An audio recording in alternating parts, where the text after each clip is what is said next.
Well, dear students, myself Dr. Ashish Garg, Associate Professor in Chemistry, Seth R. N. Ruia, Government College, Ramgarh Shekhawati, district Sikar, Rajasthan.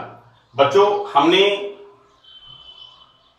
Start किया हुआ है oregano sulphur compounds के बारे में, और oregano sulphur compounds में थायोईथर्स और डाइएल्किल सल्फाइड यानी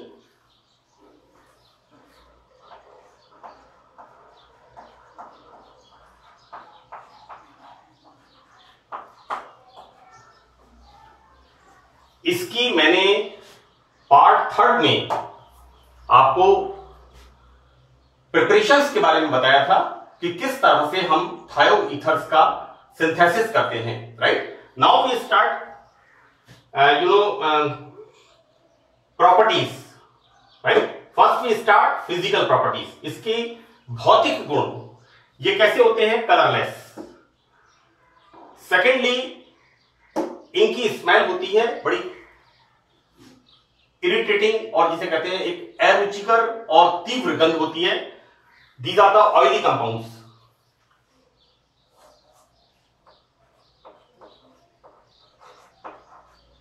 ये ऑयली कंपाउंड्स होते हैं, इनसॉल्युबल इन वाटर, पानी में अवेलेबल होते हैं, लेकिन ये ऑर्गेनिक सॉल्वेंट्स जैसे एल्कोहल और ईथर में सॉल्युबल होते हैं।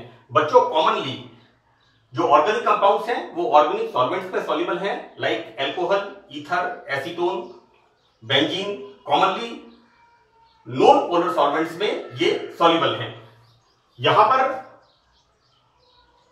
these compounds act as a weak base। इस प्रॉपर्टी को हम कैसे बता रहे हैं कि ये 100% H2SO4 में घुल करके sulphonium salt, this is the sulphonium hydrogen, this is sulphonium salt बनाते हैं। राइट तो ये इसकी एक वीक बेसिक नेचर को शो करता है। Right little bit they are showing like tertiary amines. मैं आगे इसको बता रहा हूं। We start now chemical properties. तो केमिकल प्रॉपर्टीज में बेसिक नेचर, यहां पर मैंने आपको फिजिकल प्रॉपर्टीज में भी बताया है कि किस तरह से ये वीक बेस की तरह यहां पर एक्ट करते हैं। तो केमिकल प्रॉपर्टीज में हम स्टार्ट करते हैं basic nature of these thioethers. Right तो thioethers is a Lewis basis. जैसा मैंने कि यहां पर आपको फिजिकल प्रॉपर्टीज में बताया है, थायोईथर्स एल्किल हैलाइड के साथ रिएक्ट करते हैं और बनाते हैं try alkyl सल्फोनियम। This is like this is the थायोईथर। Right यहां पर बच्चों क्या होता है, basically plus and minus. Right तो यहां पर ये जो एल्किल ग्रुप होता है ये सल्फर के साथ बॉन्ड बनाता है। राइट और यहां पर क्या बन गया, this is tri alkyl 1 2 3, this is tri alkyl sulfonium, ammonium, chloronium, bromonium, carbonium, like nitronium, है ना। So this is tri alkyl sulfonium iodide. ये salt, this is the formation of this salt. मैंने बच्चों इसका नाम नहीं लिखा है, यहां पर लिखा हुआ है नाम इसका, this is tri alkyl sulfonium iodide. Right यहां पर ये जो बनते हैं इसका रीजन होता है कि सल्फर के अंदर जो खाली डी कक्षक होते हैं, बच्चों सल्फर में होता है 3s 3p 3d। Right third period में, तीसरे आवर्त के अंदर हम सल्फर आता है तो इसमें खाली जो डी कक्षक होते हैं उसकी वजह से ये एल्काइल ग्रुप यहां पर आसानी से इसमें जुड़ जाता है और सल्फोनियम सॉल्ट्स का फॉर्मेशन होता है। आगे हम देखते हैं यहां पर बेसिक नेचर में कि ये सॉल्ट्स नम सिल्वर ऑक्साइड के साथ, बच्चों देखिए सिल्वर ऑक्साइड क्या होता है, Ag2O यहां पर, लेकिन ये कैसा है, moist silver oxide, this is the moist silver oxide, तो बनेगा यहां पर सिल्वर हाइड्रोक्साइड। राइट तो बच्चों मैंने यहां पर लिखा है, ध्यान रखिएगा इसका कि नम silver oxide, it's not, I am again repeating this, silver oxide Ag2O। right here what we are using, moist, so what we write here, AgOH। right silver hydroxide के साथ थायोईथर्स हाइड्रोक्साइड सॉल्ट बनाते हैं। यहां पर ये जो ट्राई एल्काइल सल्फोनियम आयोडाइड मैंने यहां लिखा है उपरोक्त salt, this one moist Ag2O, moist Ag2O किस फॉर्म में होगा? AgOH के फॉर्म में। ये रिएक्ट करता है, ये सॉल्ट मॉइस्ट Ag2O के साथ रिएक्ट करके थायोईथर हाइड्रोक्साइड फॉर्म करते हैं। तो सो दैट हम देखते हैं यहां पर try alkyl 1 2 3 try alkyl sulfonium iodide react with moist numb Ag2O. So I write here AgOH, removal of AgI and formation of this. Right? This is the formation of trialkyl sulfonium hydroxide. इसको जब गर्म करते हैं तो यहां पर गर्म करने पर थायोईथर्स अलग हो जाते हैं और एल्कीन्स का फॉर्मेशन होता है। This is the important thing, right? यहां पर ये वापस कि एक रिएक्टेंट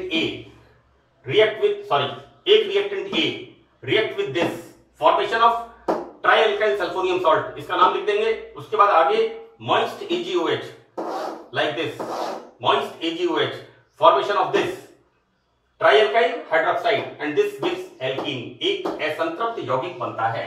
वापस ये क्वेश्चन बच्चों और केमिस्ट्री के अंदर पूछते हैं, A से B, B से C, C से D और वहां पर रिएक्टेंट्स के नाम लिख देते हैं। उस तरह के क्वेश्चंस में ये इंपॉर्टेंट है। This reaction takes place by E2 mechanism.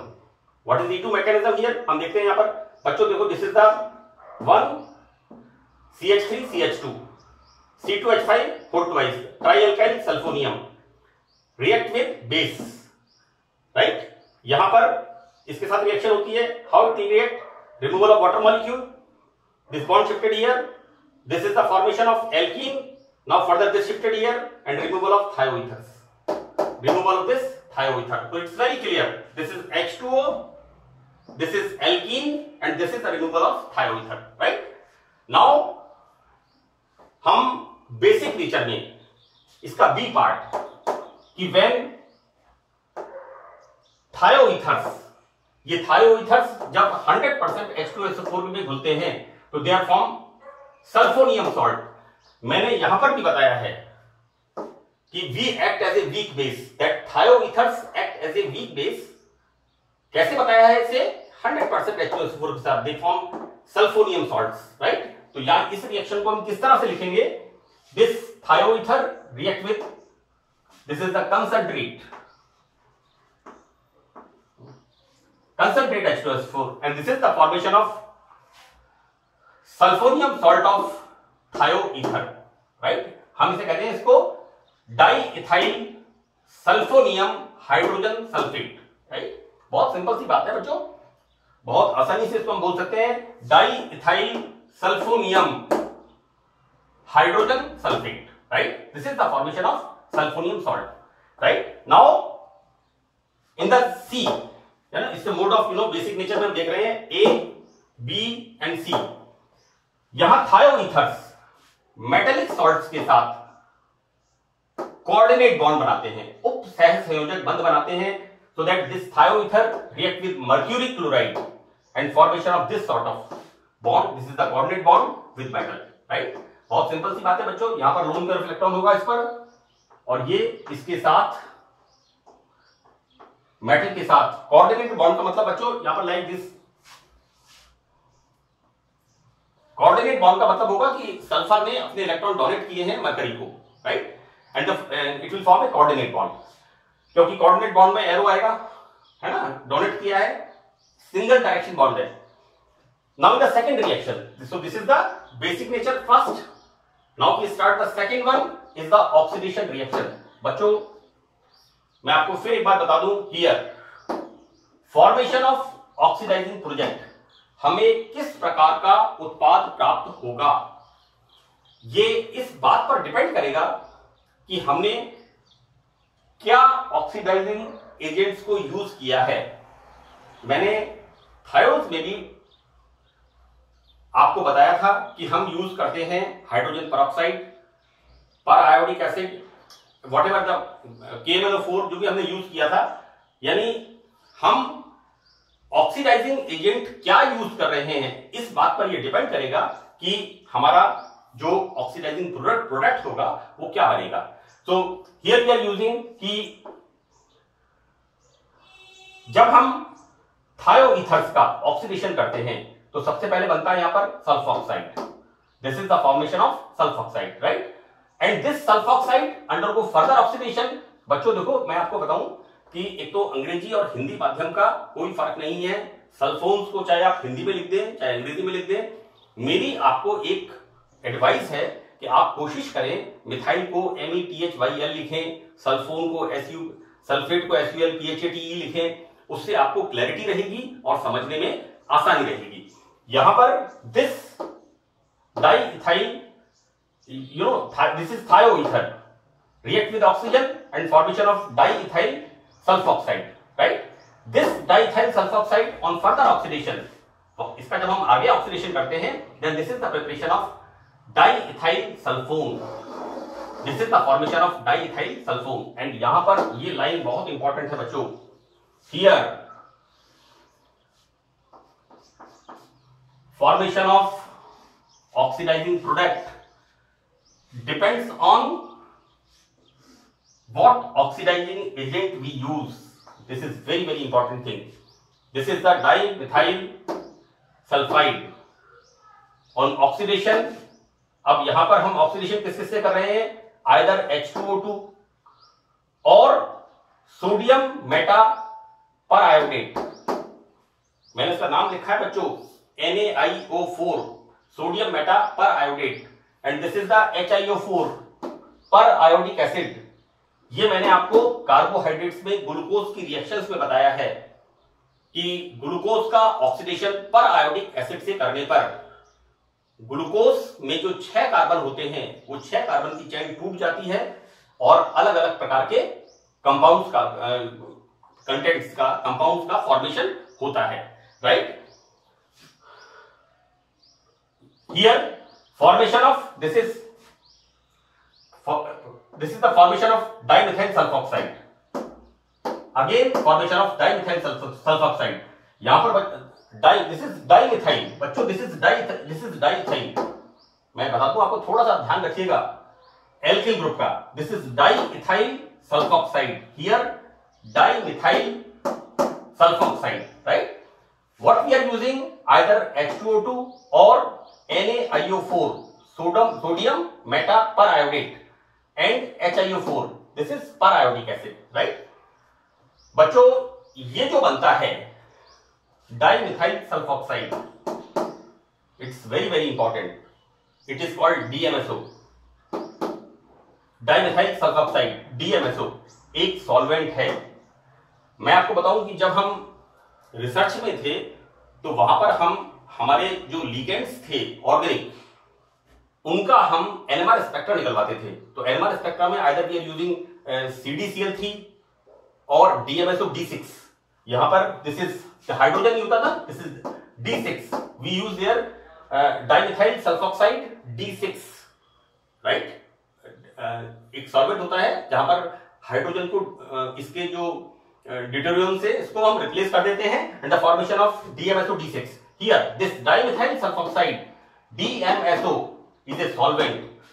और बच्चों यहां पर इसकी क्वालिटी क्या होती है कि ये ध्रुवीय पोलर एंड नॉन पोलर अध्रुवीय दोनों यौगिकों के लिए उपयुक्त विलायक है, राइट. तो अगेन मैं आपको बताना चाहूंगा बच्चों, this dimethyl sulphoxide, right. And the most important thing is कि हमारा ऑक्सीकारक उत्पाद इस बात पर निर्भर करेगा कि हमने क्या ऑक्सीडाइजिंग एजेंट रिएजेंट यूज किया है. Now further here oxidation with KMnO4 और H2O2 और HNO3, right. Here the formation of sulfones, same. Here the formation of sulfones, right. बच्चों मैं आपको बताऊं कि ये सल्फोन्स जो होते हैं, ये सल्फोन्स